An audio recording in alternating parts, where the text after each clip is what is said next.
স্বৈরাচারের অবস্থা বর্তমান দুনিয়াতে সবচাইতে খারাপ।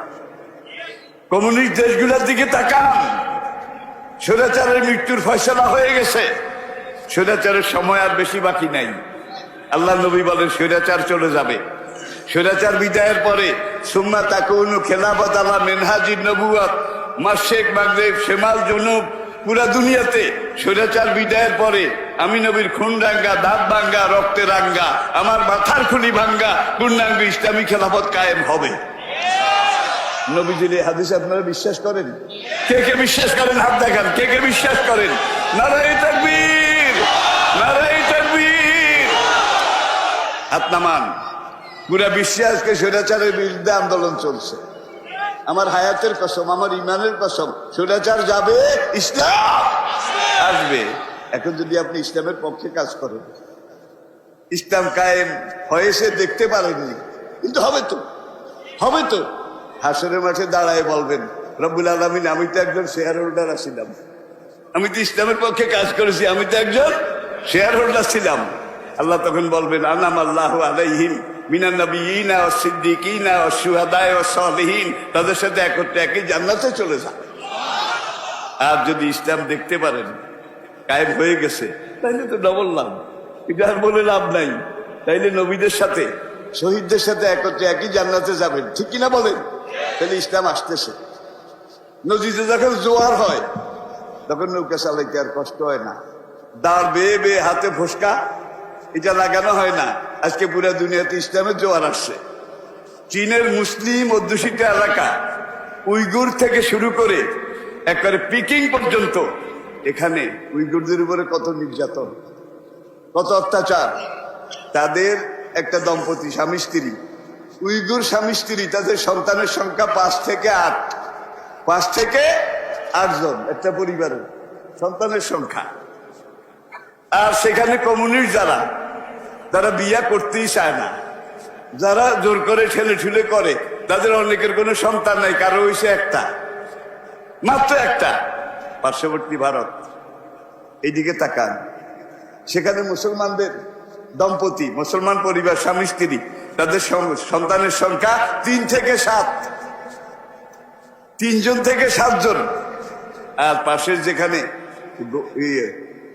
গরু খায় না, কচ্ছপ খায়, হ্যাঁ, তাদের বড় জোর গড়ে সব হিসাব করে পাওয়া গেছে সন্তানের সংখ্যা 1.5। তাইলে আলহামদুলিল্লাহ, আল্লাহ প্রোডাকশন মুসলমানদের বাড়াই দিচ্ছে, ঠিক কিনা বলেন? আর এইদিকে পুরা দুনিয়াতে বাংলাদেশ ইসলামী আন্দোলন যেভাবে চলছে, আলহামদুলিল্লাহ ঠিক এরকম কার্যকর আরো পারফেক্ট আন্দোলন পুরা দুনিয়াতে চলছে। দিন কায়েমের এই আন্দোলন আজকে মাশরিক মাগরিব শিমাল জুনুব পুরা দুনিয়াতে চলছে। একজন মুমিনকে আল্লাহ বলছে, এই যে লালমাই পাহাড়টা, এটারে তুই ঠেলে আজকে রাতের ভিতরে চান্দিনার পশ্চিমে নিয়ে যাবি। একজন মুসলমানকে আল্লাহ হুকুম দিল। মনে করেন এখন এই মুসলমানের ইমানের দাবি কি? এত বড় লালমাই পাহাড় কিয়ামত পর্যন্ত ঠেললেও তো আমি এটাকে নাড়াতে পারবো না, এটা বলতে ইমানের দাবি আদা হবে নাকি? আমার মালিক বলেছে ঠেলে তুই আজকে রাতের ভিতরে নিয়ে যাবি। মালিক আবার কইছে আর সাই মিন্না ওয়ালিতমামু মিনাল্লাহ, এটা আমাদেরকে শিখাই দিয়েছে। আমি ধাক্কানো শুরু করি, তুমি যদি ধাক্কাও। ইসুফ আলাইহিস সালাম যখন মিশরের ফার্স্ট লেডি তাকে ইফটিজিং করে, দেখে সব গেট বন্ধ, কেমন তালা লাগাইছে, পালানোরও তো উপায় নাই। তার মনে পড়লো আল্লাযীনা জাহাদু ফীনা লানাহদিয়ান্নাহুম সুবুলানা। আবার আরেক আয়াত, কানা হাক্কান আলাইনা নাসরুল, হাতের উপর থেকে লাফ দিয়া পড়ছে, 10টা গেট আল্লাহ খুলে দিয়েছে। কি যাওয়ার তার সময় নেই, একদিনে বেশি কথা বলা চলে না। কি ভাইয়েরা, তাইলে আপনি ইসলামের পক্ষে কাজ করলেও ইসলাম আসতেছে। আর যদি আপনি বলেন দেশ খারাপ, সময় খারাপ, তাইলে আপনি মুনাফিক, তাইলে আপনি মুনাফিক। মুনাফিক শুধু মুসলমানের মধ্যে আসে ভাই, কাফেরের মধ্যে মুনাফিক নাই। যারা কাফের সলিড কাফের, ঠিক কিনা বলেন? কোরআনে 3 রকমের মানুষের কথা আল্লাহ বলেছেন। মুমিনুন একটা সূরা আছে কাদাফ লাহাল, আরেকটা কাফেরুন কুলিয়া আইয়ুহাল, আরেকটা সূরা আছে মুনাফিকুন লা ইলাহা ইল্লা ওয়া লা ইলাহা ইল্লা। দেশ খারাপ, সময় খারাপ, জান বাঁচান ফরজ। আমাদের মুসলমানদের মধ্যে এই তিন ধরনের লোক আছে নাকি নাই? গেরবা বীরো সাগজিরো মুশেরা দিওয়া কুনাদ ইচুনি আর কানে দৌলত মুলকেরা বীরা কুনাদ।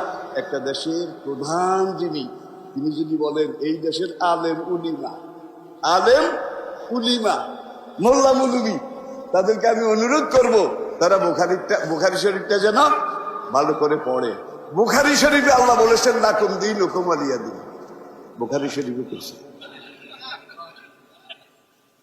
একই বক্তৃতায় আবার তিনি বলেছেন এই দেশের ধর্ম ব্যবসায়ী আলেম উলেমা উলিমা উলিমা, তাদেরকে আমি আবারও অনুরোধ করব তারা যেন বুখারী শরীফটা ভালো করে বলে পড়ে।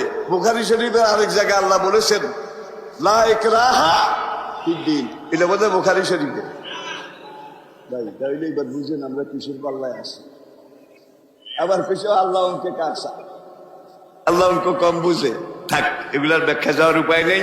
যেটুক বললাম তাহলে ইসলামী আন্দোলন করা ফরজ। কি আপনার মৃত্যুর ফয়সালা সেখানে হয়েছে, যেখানে যেভাবে হয়েছে সেভাবে হবে, ঠিক কিনা বলেন?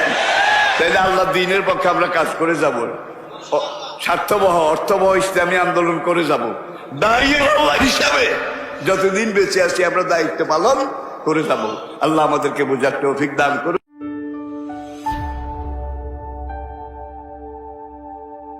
Islamic Tone 24 in charge of the ghetto.